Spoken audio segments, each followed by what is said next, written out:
হরিবল, জয়নিতাই, রাধে রাধে। 12 নম্বর অধ্যায় ভক্তিযোগ 6 ও 7 নম্বর শ্লোক পাঠ করছি।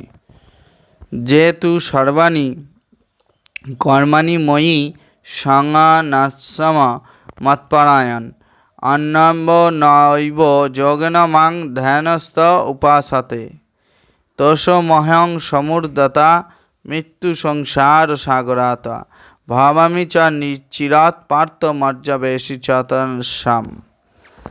যারা সমস্ত কর্ম আমাতে সমর্পণ করে, মতপরায়ণ হয়ে অন্য অন্য ভক্তি যোগের দ্বারা আমাদের ধ্যান করে, উপাসনা করেন, হে পার্থ, আমাকে অবিষ্ট চিত্তে সেই সমস্ত ভক্তদের আমি মৃত্যুময় সংসার সাগর থেকে অচিরেই উদ্ধার করি।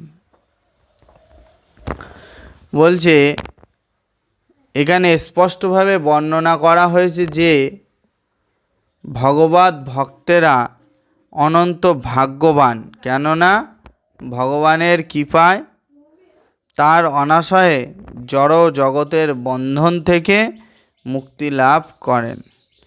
শুদ্ধ ভক্তির প্রভাবে ভক্ত উপলব্ধি করতে পারেন যে ভগবান হচ্ছেন মহান এবং প্রতিটি স্বতন্ত্র জীবাত্মা হচ্ছে তার অধীন।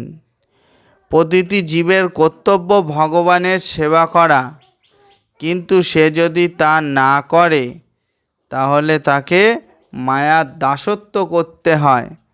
পূর্বে বলা হয়েছে কেবলমাত্র ভক্তিযুক্ত সেবার মাধ্যমেই পরমেশ্বর ভগবান হৃদয় সঙ্গম করা যায়। তাই আমাদের পূর্ণরূপে আত্ম উৎসর্গ করতে হবে। শ্রীকৃষ্ণের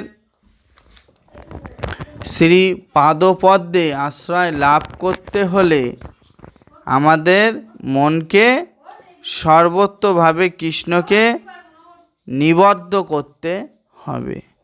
কেবলমাত্র শ্রীকৃষ্ণের জন্য আমাদের সমস্ত কর্ম করতে হবে।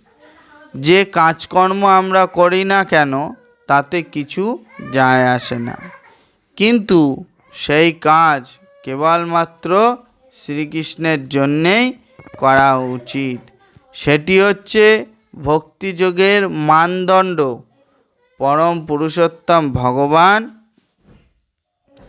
শ্রীকৃষ্ণের সন্তোষ বিধান ছাড়া ভক্ত আর কিছুই কামনা করেন না।